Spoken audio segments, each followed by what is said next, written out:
Hey, what's going on, people? Welcome to Strange Talk with Doc. I want to ask you a question.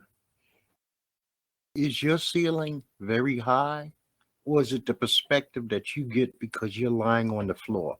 What I mean by that is, how do you look at things?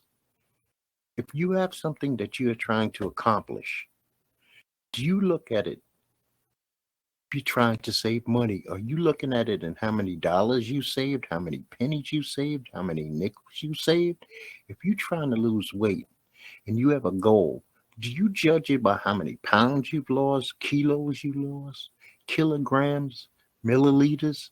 I mean, it's how we look at things because if you lay flat on the floor and you look up at any ceiling, the distance between where you are laying and that ceiling is going to be very, very high. I don't care if you only have a 7 foot ceiling, that is a tall distance. We have to look at the things that we want to accomplish in even the most minute advances possible. You can take a step by step. If it leads you towards your goal, you are getting closer to your accomplishments. So don't downgrade yourself. Now, I took the inspiration for this title, "The Ceiling is So High When You're Lying on the Floor." I'm going to admit that I took the concept from Eddie Vedder. He had a song out with the Earthlings. And this was one of the songs on the album. This is not the title, but this was a line from the song. So I have to give credit where credit is due. But the thought put a spark in my brain. If you are trying to do anything, don't just focus on the end goal. Please focus also on the steps that it takes. The baby steps that allow you to then take full grown steps and then leaps towards your goal. As long as you don't go backwards, you're heading forwards. I mean, you could sometimes stay neutral, but the idea is to regroup when you're neutral, but to never go back. And I didn't want to go on and on about that, but I just want you to put that bug in your ear that the ceiling is very high when you're laying on the floor, people. So there was a plane crash in China. 132 people died. And I would like to say a rest in peace to those people. Uh, it does not make a difference what country you're from. I don't really focus on that. Humans are humans to me. Scott Hall, WWE Hall of Famer, also and better known as Razor Ramon to most people. He died this week at the age of 63. He's a two-time Hall of Famer with NWO and also as just Scott Hall. I remember him back from the old AWA days with Kurt Hennig, and he was a big cowboy. And to transition from that into this Razor Ramon character, which he carried basically for the rest of his life, was astonishing. He was a great wrestler, a troubled man, but an inspiration to millions because he showed that you can go from the lowest of low and bounce back. The University of the Southwest golf team died tragically. At least 6 members of the team died tragically, and 2 of them are recovering, and I wish them the best. They were involved in an automobile accident where some lunatic had his 13-year-old son driving a pickup truck. I understand that in rural communities you start driving early, but I don't think 13 is the legal age anywhere. And this is a waste and loss of life that makes no sense. Longtime ESPN NFL reporter and Hall of Fame, NFL Hall of Famer for the reporter and writers wing, John Clayton died this week at 67. A lot of people say, who the hell is John Clayton? John Clayton was that thin dude with glasses and a balding head who used to do This Is Us ESPN commercial, where he's the dude who he does his interviews in his bedroom and he pulls out his long braid and he screams down to his mother, "Ma, I'm done with my show." You know, it's a funny commercial. If you've never seen it, just look up ESPN John Clayton commercial and you'll know what I'm talking about. So COVID-19, also Akira Tarasaka, Tararada, the star of Godzilla, died this week at the age of 87. I am a huge Godzilla fan. This was the original OG Godzilla that came out in 54. I had this thing on a reel to reel tape. I had a projector in my room when I was a child, and I would watch Godzilla, King Kong,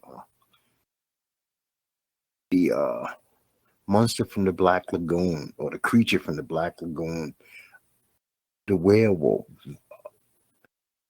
Dracula. I had all these old films you used to be able to buy them in the back of the magazines from comic book and wrestling books, and they would send them to you. And it was a big thing to me. I had my own little film studio. It was a beautiful thing. And like I said, I'm a lifelong Godzilla fan. There have been some great Godzillas. There's been some horrible, but you got to pay respect to the OG from the original Godzilla. So COVID is up to 82 million cases and 994 million people have died. 557 million people are vaccinated in one way, shape, or another. Worldwide, we're up to 459 million cases and 6.1 million deaths. From what I hear, Europe is having another bounce back with another, I believe also Asia is having another bounce back with another variant. Hopefully this variant will not affect our way of life here in America. I'm going to have to rethink about wearing a mask all over again. I'm fully vaxxed and boosted, but I don't want to get COVID. I don't want this to be the way my story ends. So Gerald Beavrod III was arrested. This complete and utter animal. I don't care about mental illness in this case. He was going around and shooting the most defenseless people there was. He had 3 shootings and 1 death of homeless people in D.C., Washington, D.C. Then he shot 2 other homeless people in New York City.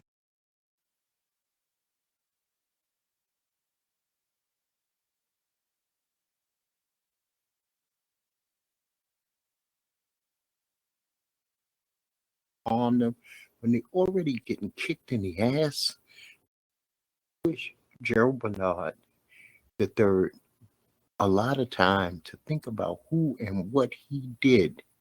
I mean, maybe he can come to some kind of conclusion and be a help in some way so the doctors could understand what goes on sometimes in the minds of madness. So Jussie Smollett was released from jail after 6 whole days out of a 150-day sentence.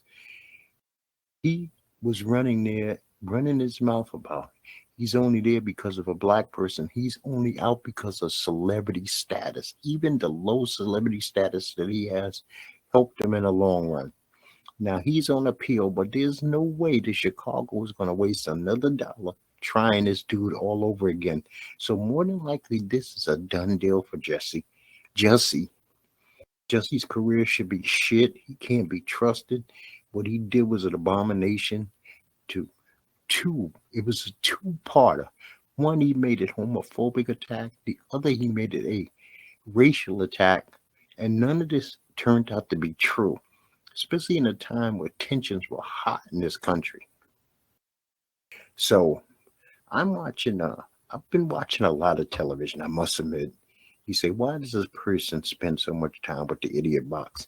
I time my days out enough where I have time to do a lot of different things, including podcasts. And so I'm not stuck on just one thing in life. I get to listen to music. I get to read. I get to go to the gun range. Soon I'll be going to play golf. And so I watch TV. And so I'm watching this Winning Time, the story of the LA Lakers dynasty. And boy, they are not making Jerry West look good. The last episode didn't make Magic look good. He's dogging out Cookie's boyfriend. He's having sex in a church parking lot.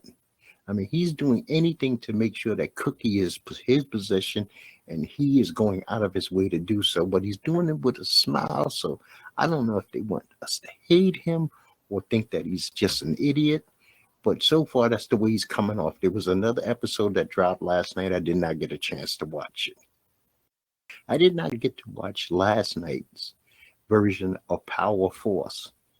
But I see that they're repeating the same trick from Power 2. They're putting the drugs in the locker. We got to question if Tommy's going to now bring in his brother JP.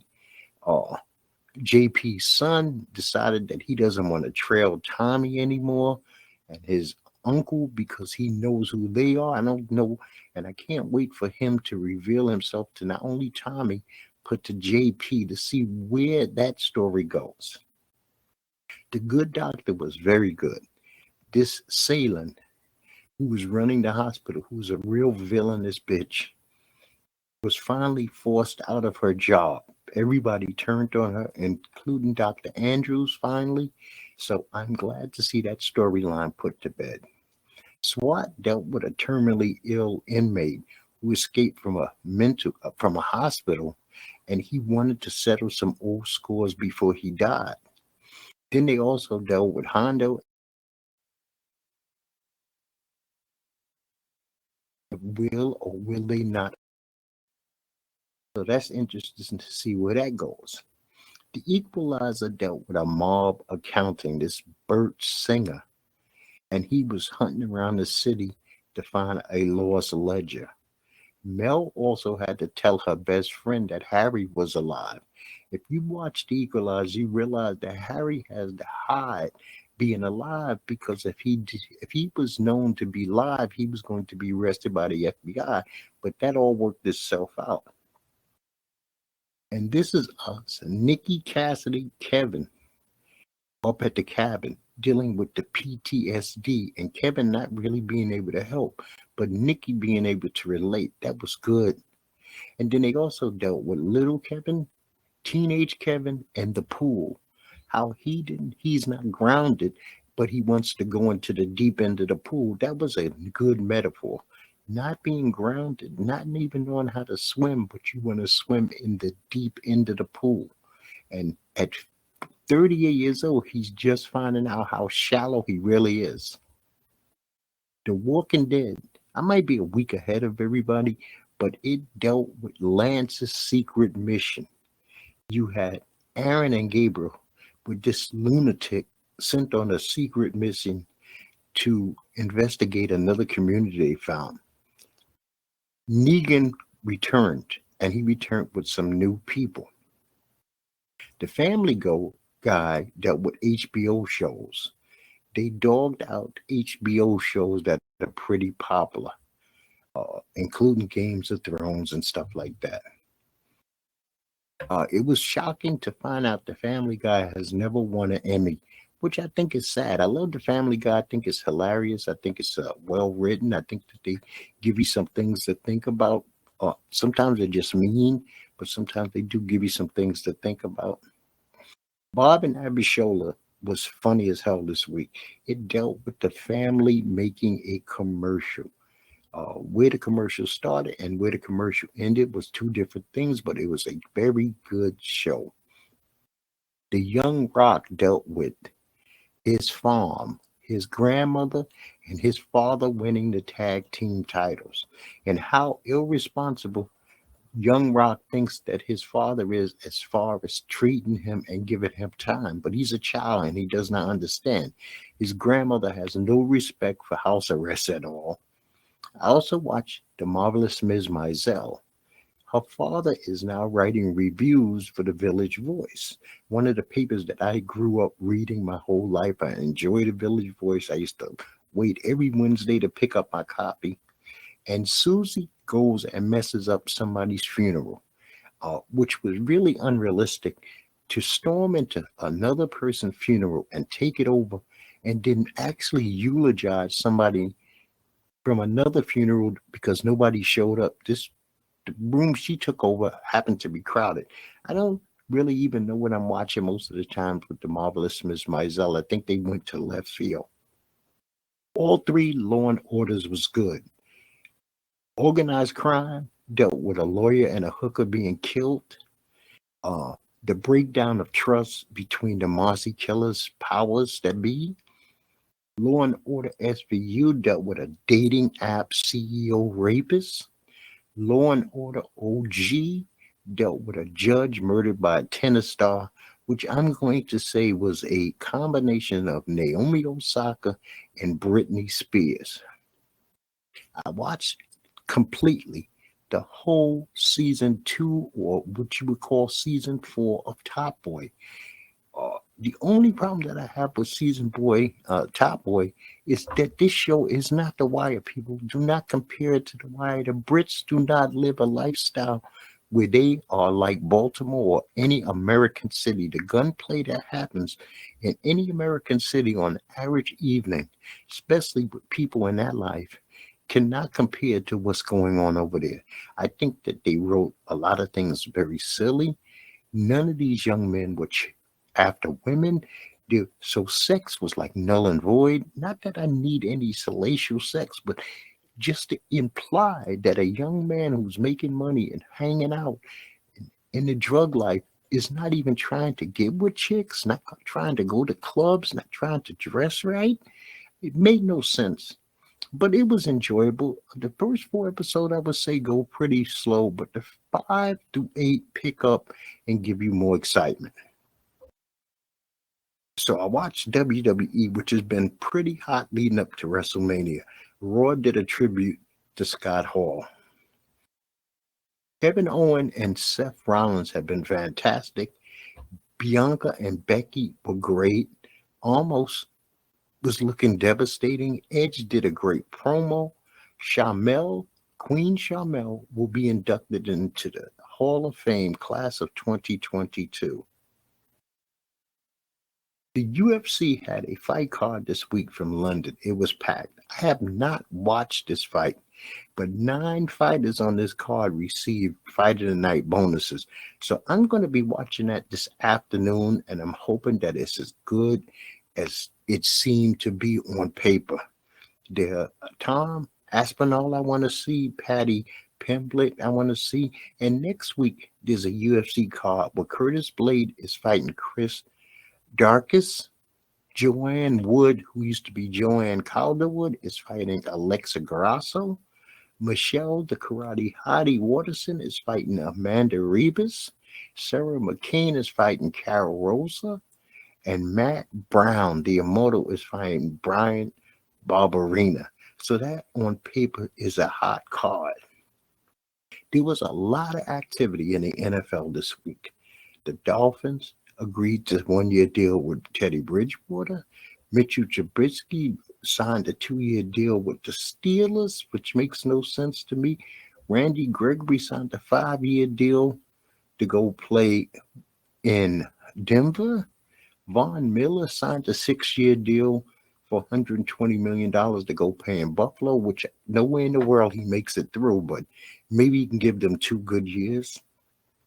The Raiders picked up Chandler Jones and Davante Adams. The Davante Adams move hurts Aaron Rodgers a great deal.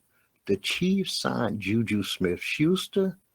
The Rams traded Robert Woods to the Titans, which means Odell Beckham more than likely can stay a Ram. The Rams also re-signed Matthew Stafford to a 4-year, $160 million extension.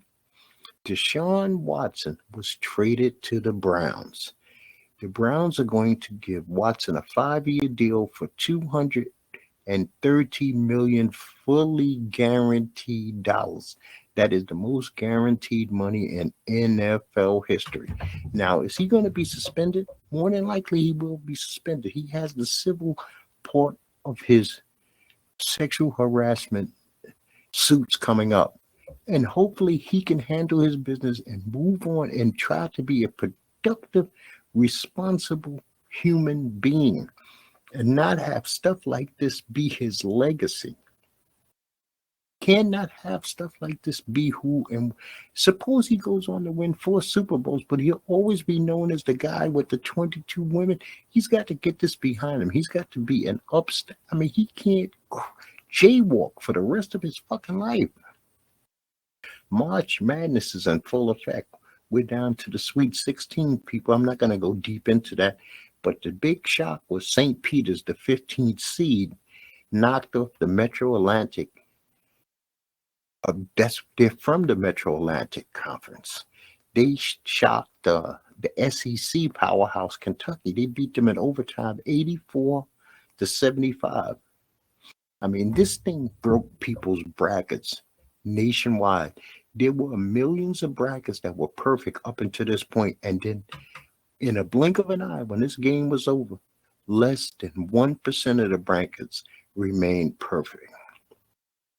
A couple of other upsets was Richmond knocked off Iowa, and New Mexico State knocked Connecticut out of the tournament.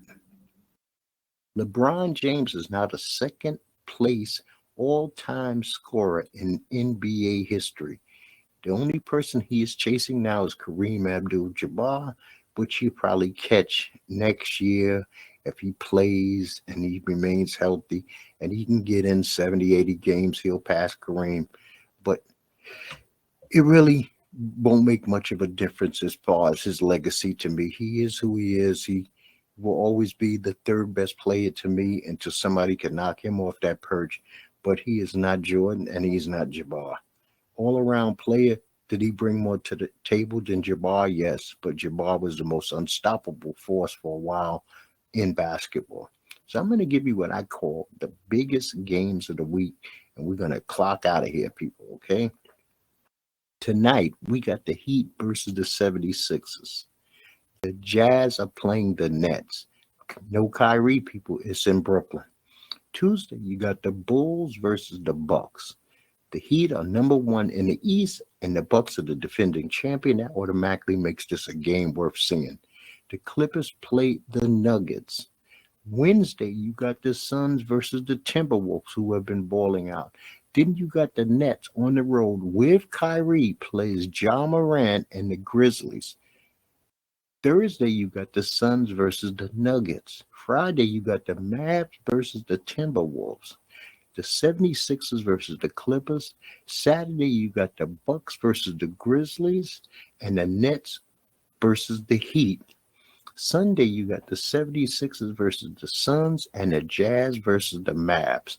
Now, next week, I'm going to actually focus my show on what is your legacy.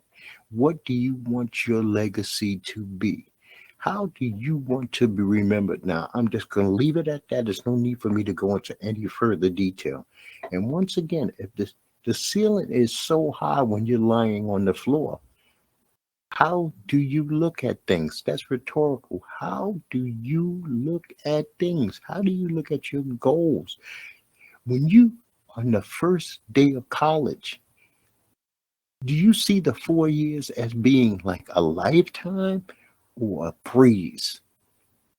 When you don't know something and you're just learning it, is everything a complete and utter struggle because you see the roadblocks, you see the difficulties, you see the energy, the time and effort that you're going to have to put into a subject? Or do you already see the finish line? Do you see the finish line? Do you see the midway point? When you are on home plate, do you see yourself rounding second? Or do you see yourself getting struck out and thrown out at first base? Life is like that. Life is funny like that. We have to look at life in a manner where it is not, the distance is not as far as it may seem. This is not the rear view mirror in your car to say things are closer than they appear. So you know what? Maybe life is like that. Things are closer than they actually appear. It just looks how you look at it. You start a podcast, you start a channel, you got one subscriber. Do you see the 10,000? Do you put the work in to make sure that you get the 10,000? Or do you just see 4 weeks have passed? I'm only up to 7. And this is what it is. I mean, it all depends on the person's makeup, their determination, how much work they're willing to put into each and everything.